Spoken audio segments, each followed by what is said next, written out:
Hi everyone, thanks for coming out tonight. We're very excited to have with us two local luminaries from Bard College, James Romm and Leon Botstein. James and Leon will be in conversation regarding James's new book, just out today from Norton, Plato and the Tyrant. We'll have time for a Q&A after, and then I'm sure James would be happy to sign books, which are for sale for you back here. James Romm is the James H. Ottaway Jr. Professor of Classics at Bard College and editor of the Ancient Lives Biography series from Yale University Press. He is the author of several other studies of Greek and Roman history, and his reviews and essays appear regularly in the Wall Street Journal and the New York Review of Books. Leon Botstein is president of Bard College, Leon Levy Professor in the Arts and Humanities. He is the music director and principal conductor of the American Symphony Orchestra, founder and music director of the Orchestra Now, artistic co-director of Bard Summerscape and the Bard Music Festival, and principal guest conductor of the Jerusalem Symphony Orchestra, where he has served as music director from 2003 to 2011. Please join me in welcoming them.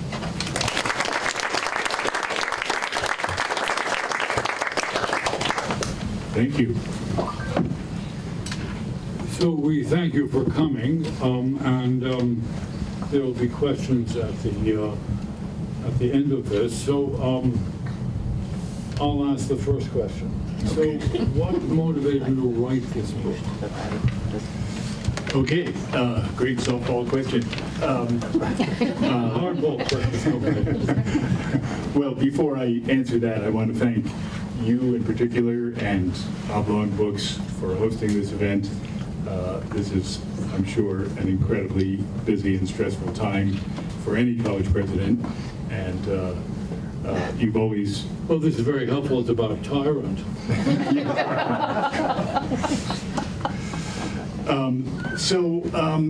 You know, when I came across the story of Plato in Syracuse and realized this is not a story that has really ever been told well, in fact, it's hardly been told at all, I thought, wow, I really have to understand this story.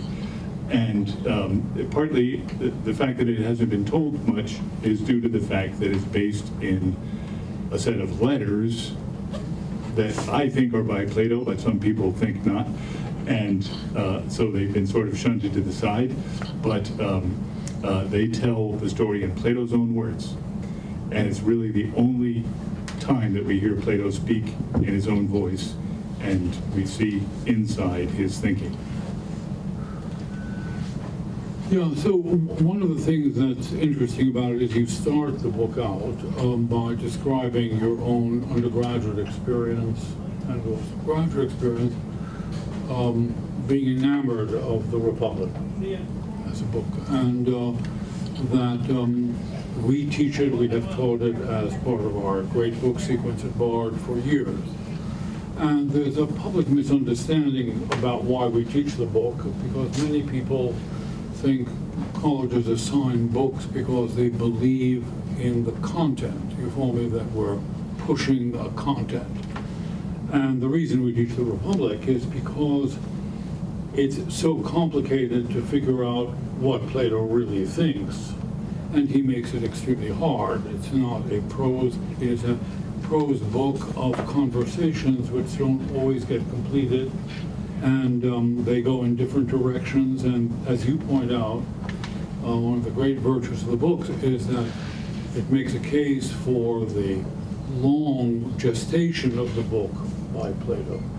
It wasn't written in one sitting, and that the book we teach because there are no clear answers. There are people who believe, as you did as an undergraduate, that this is an argument for a philosopher king, or a philosopher who becomes a king, or a king who becomes a philosopher, right? And that it describes the ideal state. And there are others who think this is a provocation about how difficult it is, as you point out in the end of the book, when he writes the laws, that he has a second idea of a state, which is a little bit different.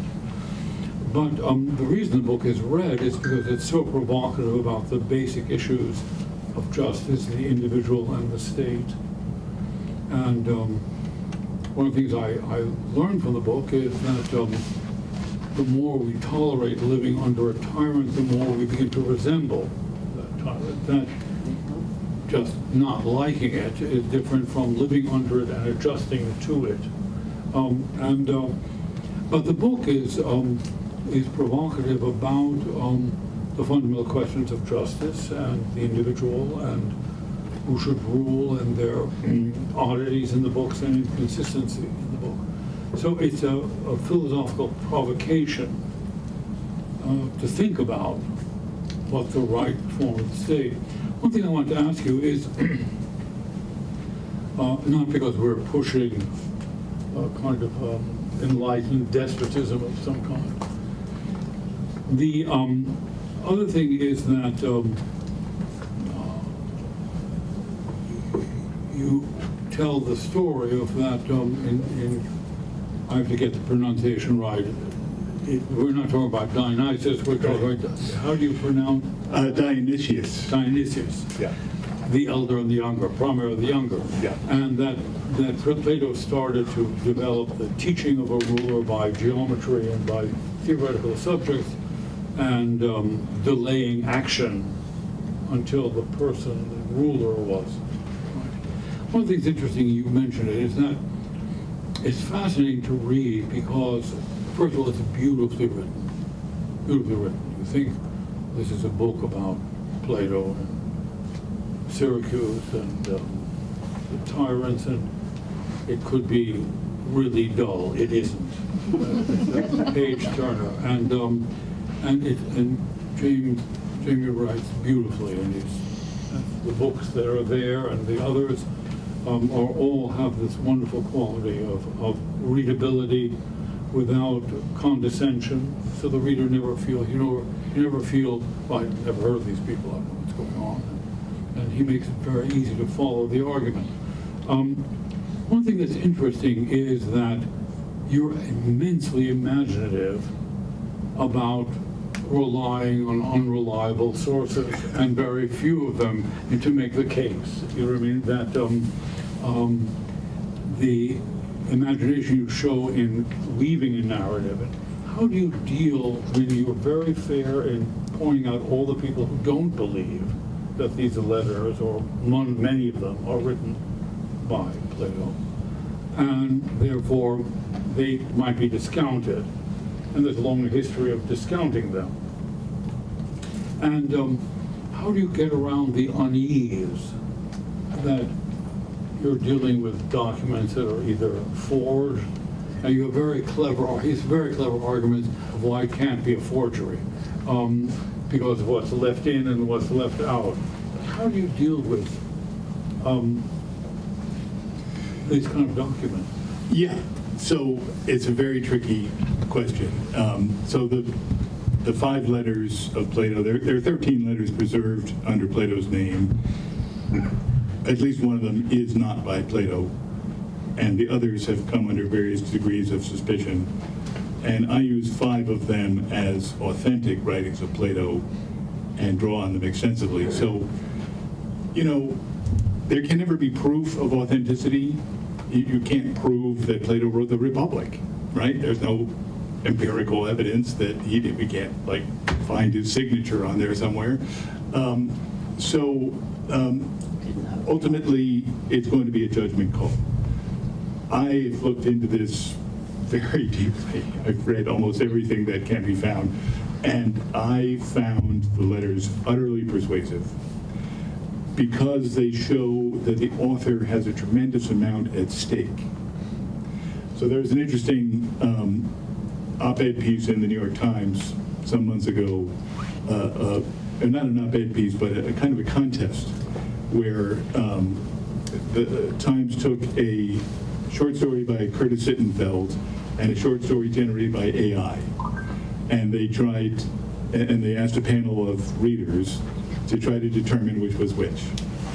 And the readers all came up with a single criterion: there has to be something at stake. The AI story didn't have that, the feeling that there was something vital at stake. And to me, the letters have that. It's an indefinable quality. I mean, it's a very subjective quality, but to me it's unmistakable. So I decided early on that just as in a courtroom, a document or a piece of evidence is either in or it's out. You can't say it's in, but don't treat it terribly seriously because we're not sure, right? If the judge admits it, it's valid evidence, or if not, it's excluded. So I chose to admit these 5 letters and just take them for all they're worth. So as an amateur classicist, I have no standing to make an evaluation because, as you point out in the book, they're real close examinations of style, vocabulary, references, and you even point out some Greek words which are unique in these letters, and disputes about meaning. There's a wonderful section on the word stasis and its use in Greek, and which is about factionalism and Plato's aversion to violence and to the disintegration of political systems through this kind of tension between factions. But let me ask you, so the story, I don't want to steal the story is totally fascinating, is that Plato, like many scholars with their own schools, and we have this academy and so on, especially they talk about politics and justice, they'd like to get in the thick of things, right? Academics are the most often frustrated people because they have authority on some level, but no responsibility. They haven't tried to govern anything. And we see this today in the struggle between an American tyrant and the American universities. And the academics are largely outgunned by the people in power. So one interesting thing is to become, a player in a political process. So the book really is about 3 people: Dionysius, the elder, right, the son, and Dion, right, who are close to their more powerful people in Syracuse, and Plato gets involved with them. And so I can understand the impetus to be involved, and that involvement turns out not always to be pretty. So why don't you say a little bit about, we have this idealized view of Plato as a believer in a very elaborate metaphysical system of truth, which is different from the one we are used to accepting, the theory of forms and beauty and so forth. And so tell me what you discovered that shocked you about Plato the man. So yes, the 3 principles, as you mentioned, are the father and son, Dionysius the elder and the younger, 2 rulers of Syracuse, which at that time was the most powerful Greek state, bar none, more powerful than Athens and Sparta at that point. And Dion, who was, strangely, the brother-in-law to both the father and son. So it gets a little complicated genealogically, but let's just say he's a member of their family, but not in the bloodline. But didn't she get remarried to somebody else, and he had another child with her when he returned? Is that right? That's right. So he became a part of the family by marrying into it, i.e., he was not in the line of succession, but was the most effective, the most talented statesman among the whole crew. The family itself, the father and son and their blood relatives, were all drunks. they all had a taste for the wine bottle and or amphora, and that compromised their authority. Plato formed an instant bond with Dion as soon as he arrived in Syracuse, because Dion was the most serious, the most sober, the most philosophical. But why did these rulers want Plato there to begin with? So Plato arrived first at the invitation of Dion because he was visiting southern Italy And Dion brought him into Syracuse, let's get Plato in here. And How did he get so famous? he was not terribly famous at that point. He was just sort of starting out. But I gather that he and Dion had already been in correspondence, or at least Dion knew something. There was already segments of the Republic in circulation. So Dion might have read that and had the sense that, this is someone I can really relate to, I can really vibe with. And What was Plato selling then? what was he selling them? So we don't know a lot about his interactions with the father, Dionysius the Elder. That was when Plato was 40, Dion was about 20. Plato came back 20 years later in the time of the son, and then came back a third time to visit the son. So most of the book is spent on Plato's relations with the son, Dionysius the Younger. And I believe Plato really thought he could educate this man and make him a more philosophic ruler. So I read your book a little differently, since we have students here as well. There was old teachers, they're those students you think are just terrific, and they don't always turn out that well. And then there are the students who are hopeless, right? You think that nothing can be done. Dynasty the Younger sounds like in the middle. Yeah. Yeah. There was hope for him as a student. He wanted to be educated. He reached out to Plato himself, but he was a drunk, for one thing, and he'd been brought up in a very weird way. According to a Life of Dion by Plutarch, he was kept segregated from smart people and people who might give him ideas about overthrowing his father. Now, how many years is Plutarch's Life of Dion separated from the actual events? By centuries. So I'm going to be a skeptic. So, the game of telephone. Right. We play the delicate in one room. The end of the game of telephone may bear very little resemblance to what was said initially, right? Yeah. Do you know what I'm talking about? Of course. Yeah. Yeah. No, Plutarch has to be taken with a grain of salt, and I do take him with a grain of salt. But Plutarch was reading primary sources that we no longer have. We know that there were historians of Sicily, a man named Timaeus, a man named Philistus, who wrote widely admired histories compared with Thucydides by the Greeks, and these have totally perished. But Plutarch had access to them. They were both more or less contemporaneous with the events that they describe. Yeah, but that puts you in the speculative. You're relying on sources that have disappeared and then retold from someone. How many years later? 500. That's pressing your luck. I mean, I do press my luck. I love to tell a good story. Plutarch is a master of stories, and I freely admit not all these stories are true, but we can't tell which ones are true and which aren't. So I'm just going to tell them all, and probably there are good kernels of truth to many of them. Things that happen today in autocratic regimes, in Gaddafi's Libya, for example, or in Saddam Hussein's Iraq, they defy belief, right? If you'd read those stories in a writer hundreds of years later, you'd say this can't be true.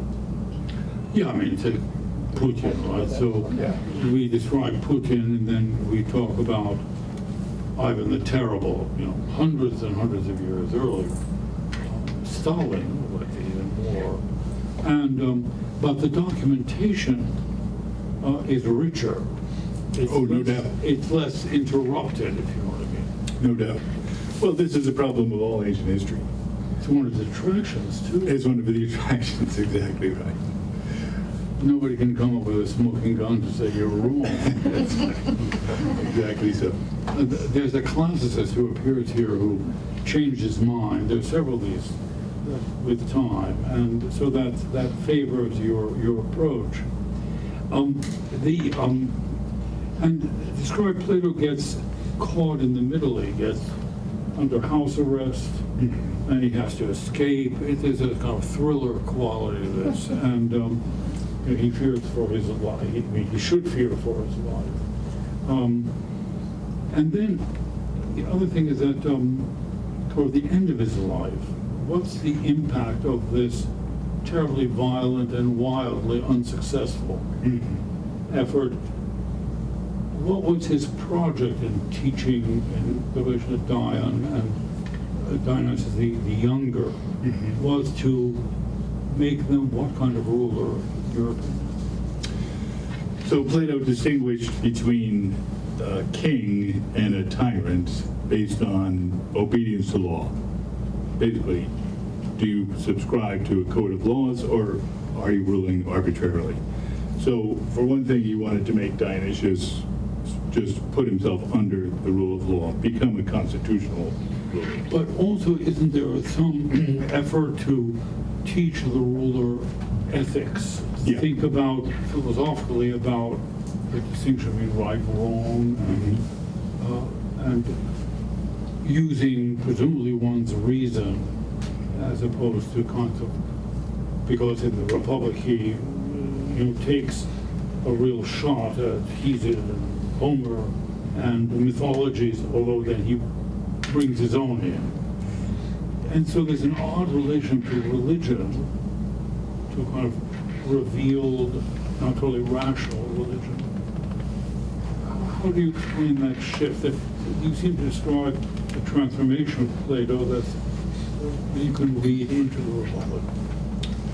I mean, I see the Republic as a semi-religious text. I mean, the transcendent leap that a philosopher makes into the realm of the forms to be able to get outside the cave, right? Where most of us are familiar with the cave allegory, in which all of reality that we see around us is illusory and deceptive, and philosophy can lead us out of that realm, the physical world, and we can perceive essence, right? The forms, as Plato called them, these eternal, perfect entities. And the way in which that leap is described in the cave passage, the sun being the form of the good that gives goodness to everything, is a religious experience. But toward the end of the book, you you point out that there he discovers the limits of language. Yeah. Right. So often we talk about those forms where the empirical reality at the bottom, the divided line, so to speak, have some relationship with an idealized version of something that we can describe as.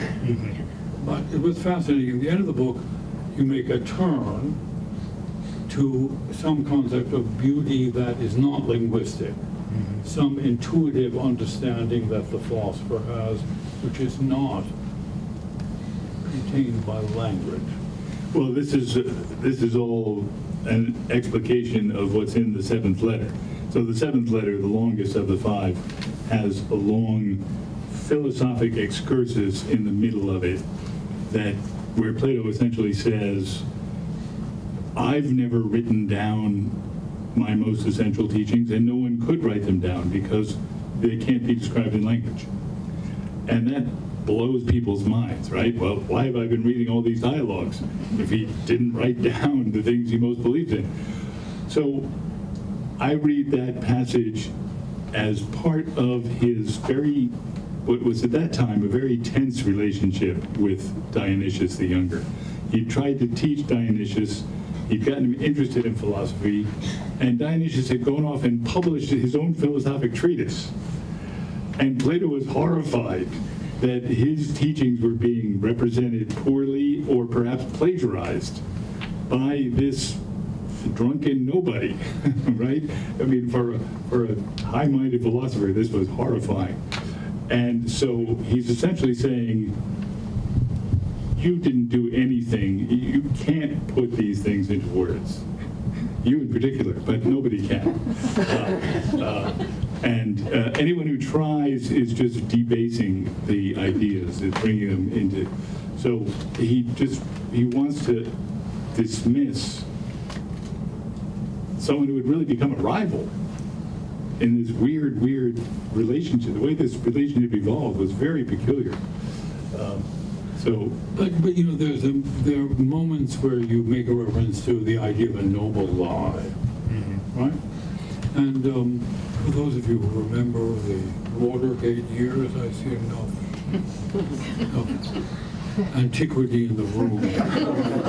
For those who are not ancient, there was one of the conspirators a guy named Jed Magruder, and in a congressional hearing, somebody asked him, why he lied and all that, and he blamed his philosophy professor at Dartmouth.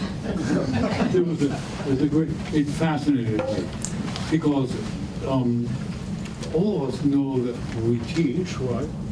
And it's not clear that the people who are in the classroom are taking from the teaching what we would regard as what we meant. That's our failure as teachers, right?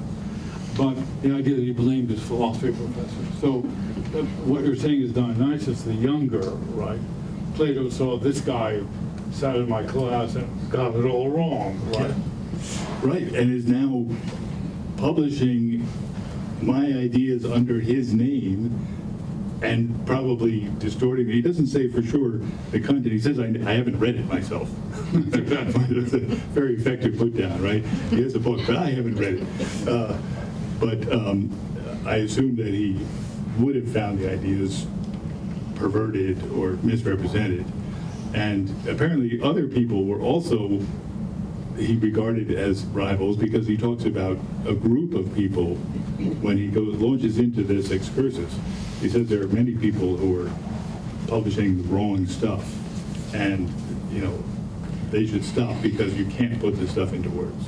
In this description of the ideal state that was constructed in the middle of the Republic by Plato, there is this famous, it always arouses consternation among students, the critique of the arts, poetry, and myth. I mean, get back to Homer. But then he has his own myth about life after death and some reincarnation. And how do you explain the transition? Because you make a very good argument that one has to figure out how this all works. The beginning of the book, and then the center of the book, the cave and the divided line, then with the myth of and all that. So explain how the religion and the mysticism, I would call it, which is supralinguistic. I mean, it goes to your thought that you can't really describe this. What is the political involvement, which is full of violence and intrigue and an awful lot of speculation about is it real sex or platonic sex, with varying potential partners, but how does the experience of immersing himself in politics, which damaged his reputation? Oh, yes. No, that's clear. I mean, the tone of the letters, especially the seventh letter, by the way, the seventh letter is accepted by the majority of scholars, so I'm not far out on a limb here. With a couple of the others I am, but the seventh letter, which is the vast majority of my evidence, is really widely accepted as Plato's own writing. The seventh letter makes clear that he felt attacked by his contemporaries, mistrusted, that his motives for going to Syracuse were thought poorly of, that he was thought to have been taking money from Dionysius, which it's quite possible that he was, and was enjoying high life there, the feasting and the banquets. So he had a lot to answer for. And then, of course, the catastrophe that resulted, in part from his intervention. And his pupils. And his pupil. And the fact that he and Dion were so closely bonded created a rift in the royal family because the ruler thought that this was some kind of conspiracy. And that led to a breakdown in relations and essentially a civil war. And some people thought that Plato himself wanted to become the monarch, so to speak.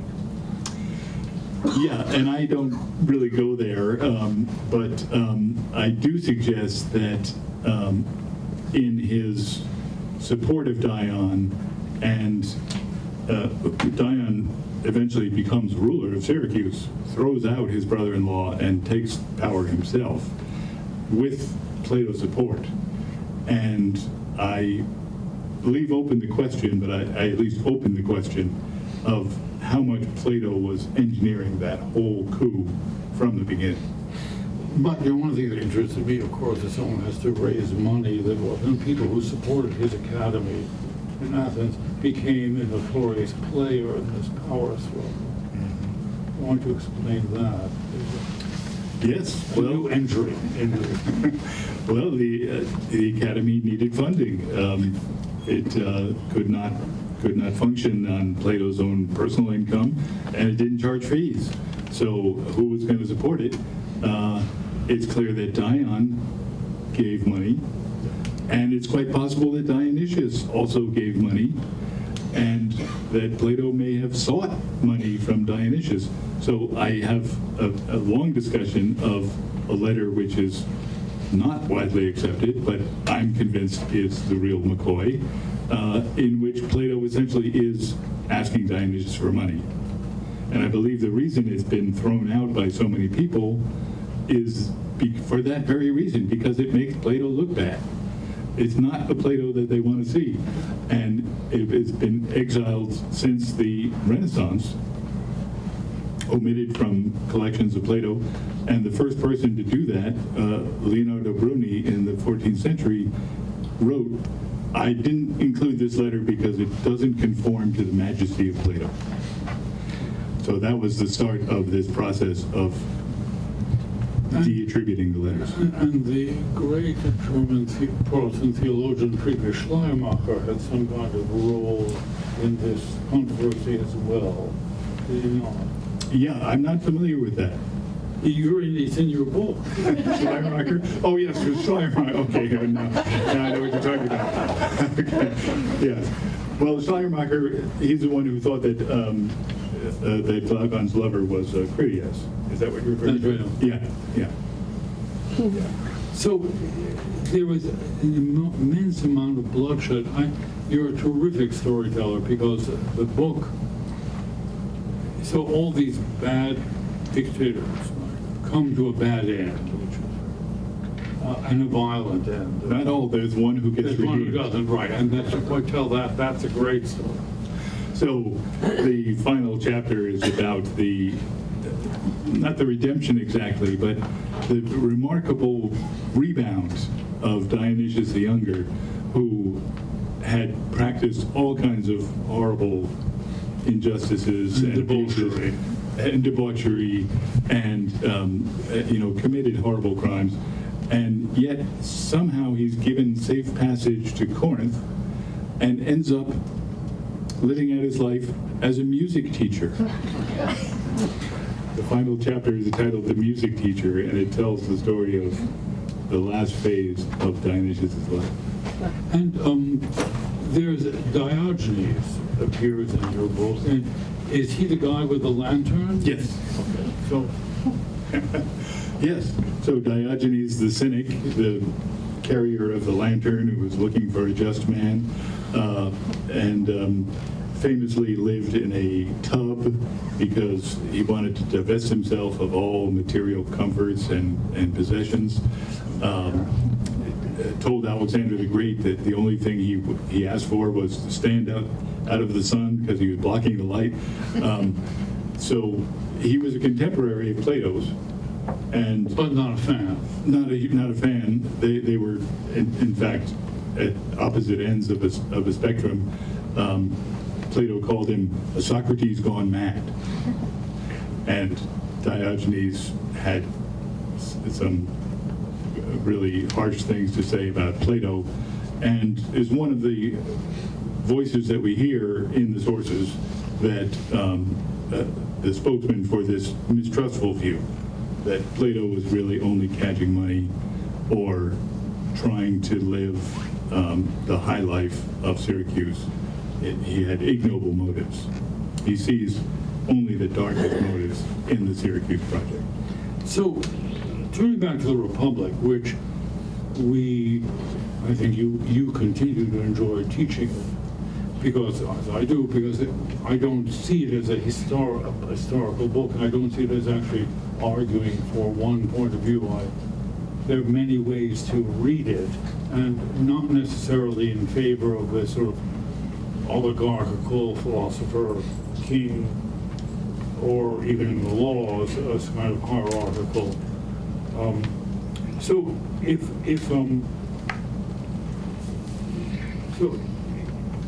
speak a little bit while writing it, what insight you got, about tyrants and the ambition of intellectuals and philosophers to insert themselves in practical politics.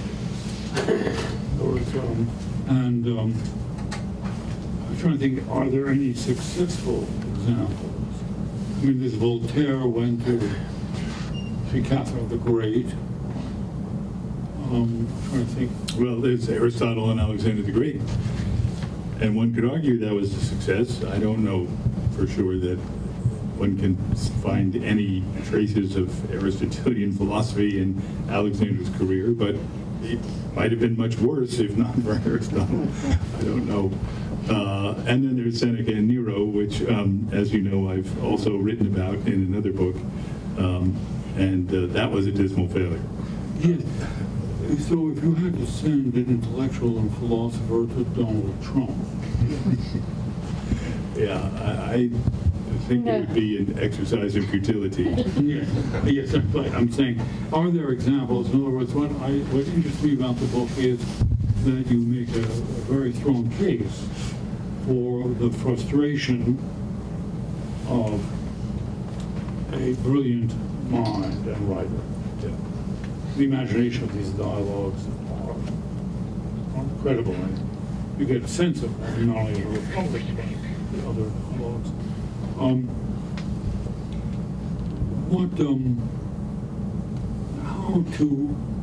How to connect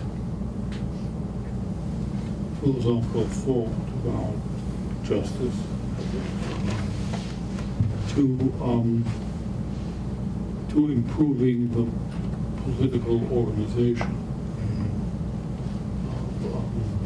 But we teach the Republic because it forces people to think about these issues. It doesn't give them answers. Right. We're not teaching it because it's a track that we are trying to push. It's not friendly to democracy, which is part of its very provocative and persuasive aspect. But it's not that people need to think about the critique of what they intuitively believe in.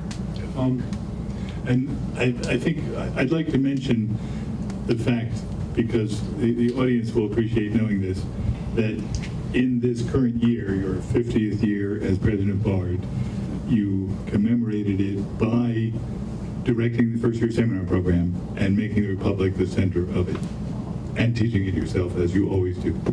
And that is really a marvelous testament.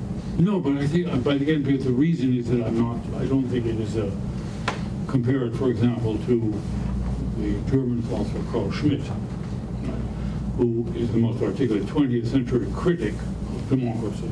We don't teach Carl Schmitt really because he's making a prose argument which is unambiguous about what the failings of democracy are and the superiority of autocracy. I don't find that in Plato, actually. There is. But tell you a little bit about Plato's brothers. So there's a brilliant part in this book which explicates the context of the opening of the Republic. It takes place in the Tyrant. So say a little bit about that. Okay, and then I think we should pass on to question and answer. But yeah, so the book has 3 chapters that are not narrative of Plato and Syracuse, but simply explorations of the Republic. And they're designed for people who've never read it and have, no idea what's going on. It's an introduction, but it's raises, questions that interest me. So it examines the point that the two principal students of Socrates, the ones whom he engages in this project of building the ideal state, are Plato's brothers, his two older brothers. And it's the only dialogue in which Plato used his own family members as principals in the conversation. And I think that's a sign of how deeply personal this work was to him. As you pointed out, it was written over his entire lifetime, his adult life, so it might have spanned 40 years. And he put into it all the principal ideas that were most central to it. But I found brilliant your relationship to the 30 Tyrants. So say something about that, because it's a kind of chronological mishmash, which he does intentionally. So say something about that. Yeah, well, I don't want to get too deep in because we want to leave time for Q&A. But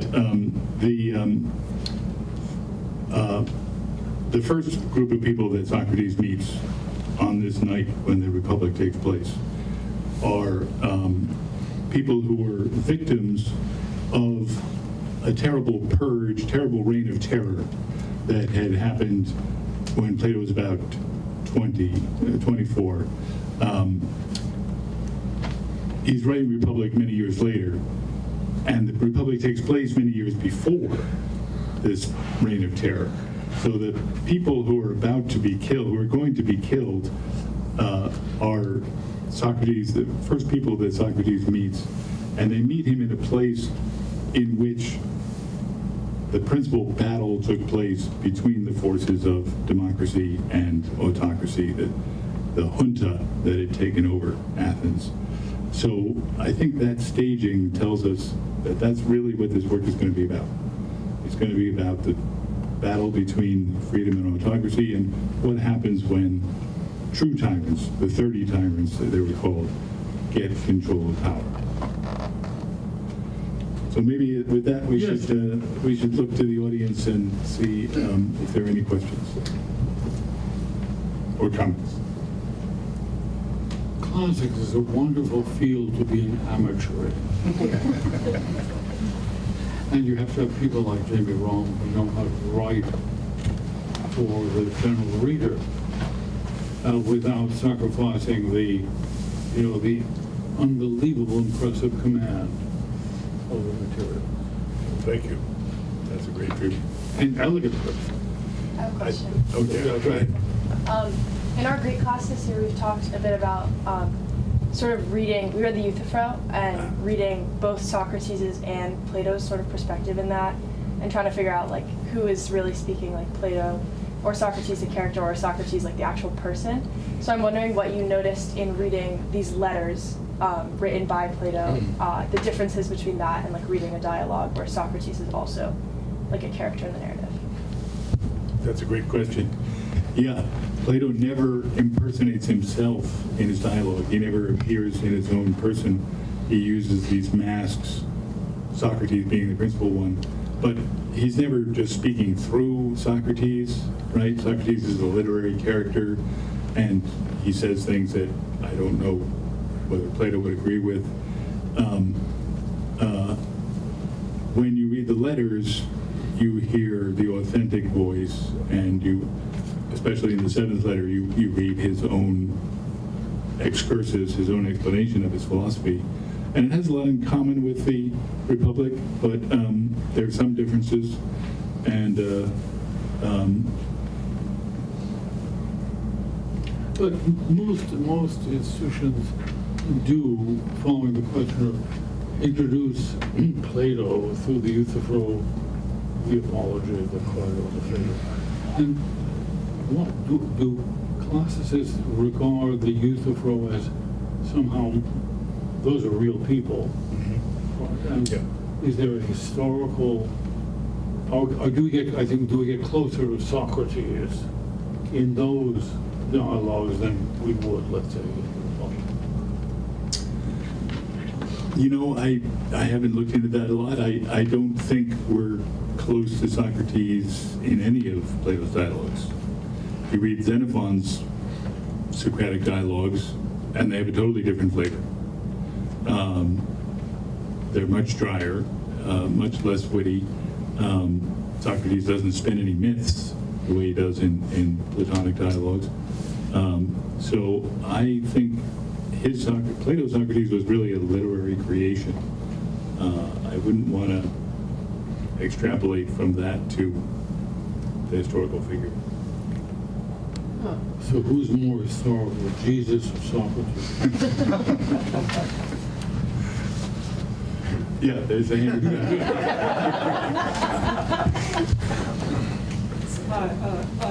I'm definitely going to read your book. A long time ago, I was a philosophy major, and nobody talked about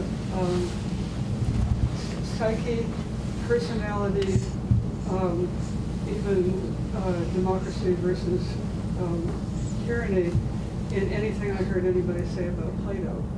So I'm wondering about, I'm fascinated by how centuries ago the people said, I'm not going to deal with that, right? And then they didn't for centuries. And now you're dealing with it, and you're doing that in a clearly appropriate moment, right? When we say, oh, not that again. And now what I'm reading and what I'm hearing and what you're saying is that the psychological aspects of philosophy are actually fundamental because they're all human beings. And the interest for me, because I'm not doing what you're doing, I'm doing something else, but it's like that. How do you feel this moment in relation to what you decided to write? That's my question. You mean this current political moment in our country? Is that what you mean? Not only the politics is created by human beings. So the human understanding of where an idea like the forms comes from, and why it would have been important, so important as my problem with Plato was always that there was this abstraction up there floating around called the forms, right? So why would people willingly believe in that for hundreds and thousands of years?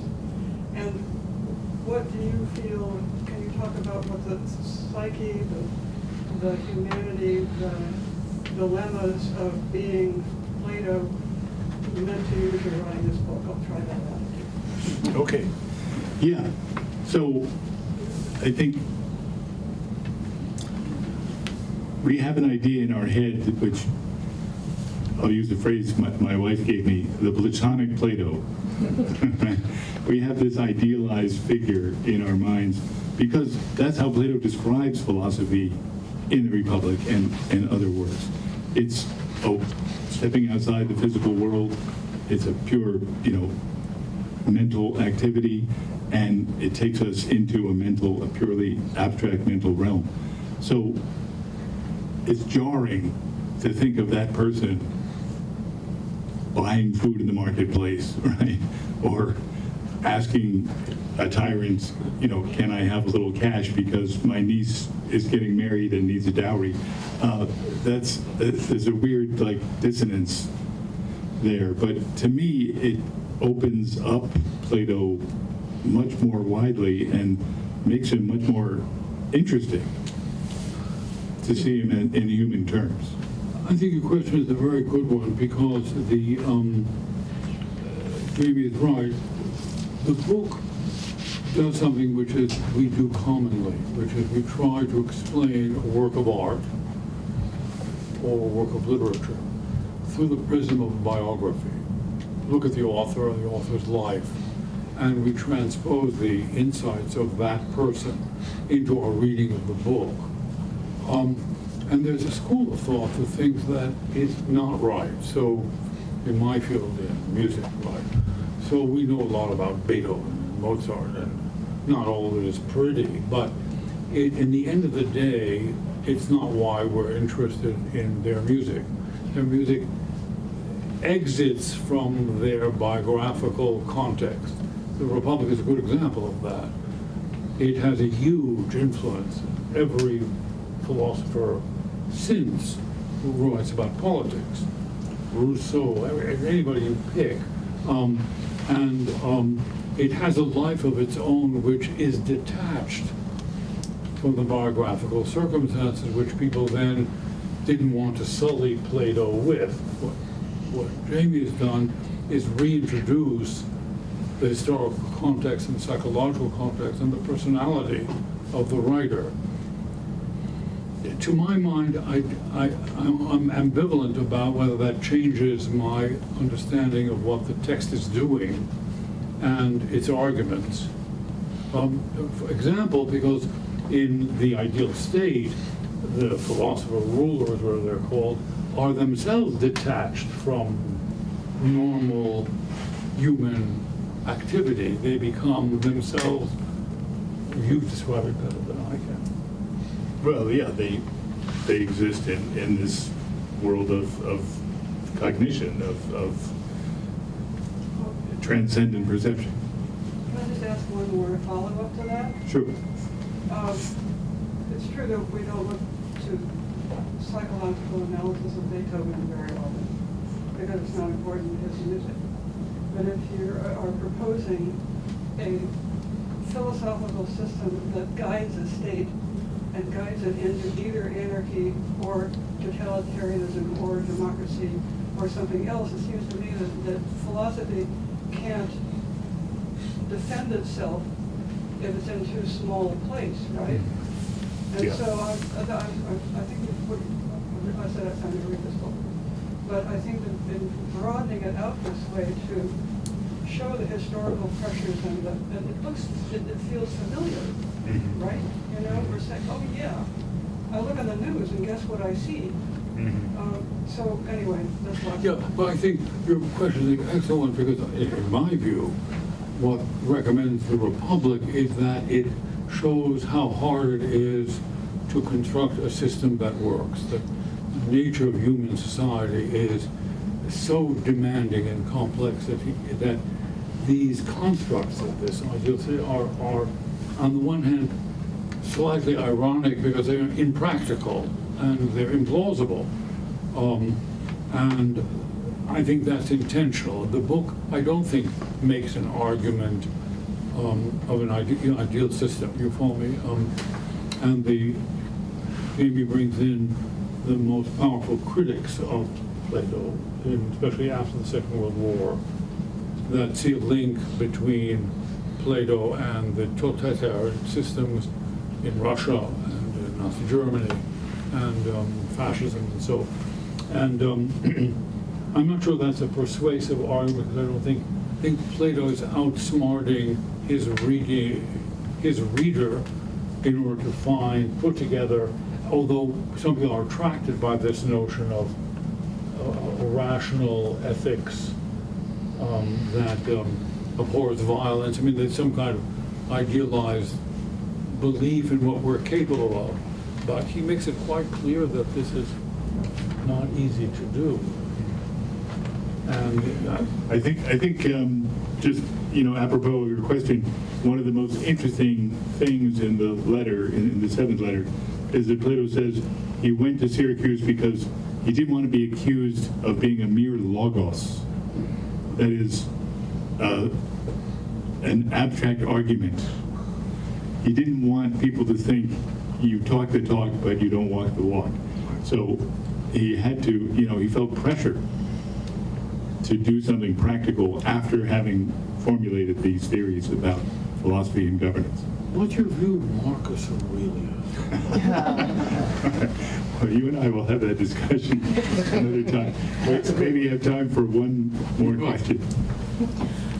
Can you talk more about the role of Eros in this period in history and this entanglement that Plato has in Syracuse?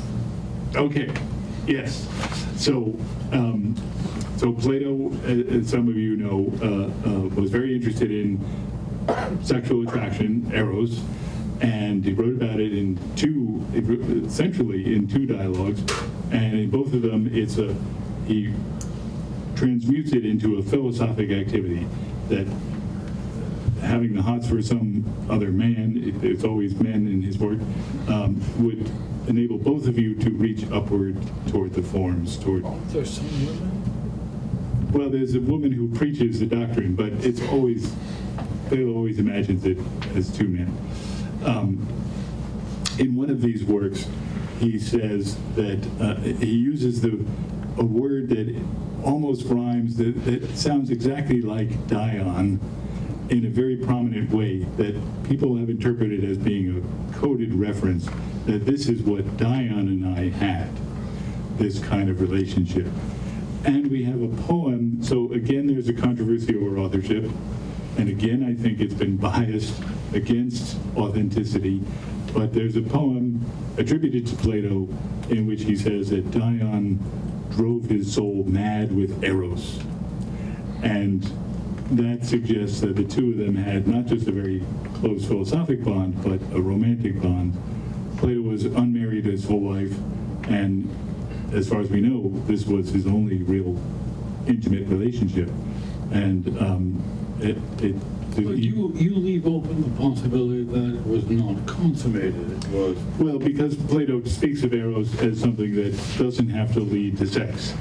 It can lead to philosophy instead.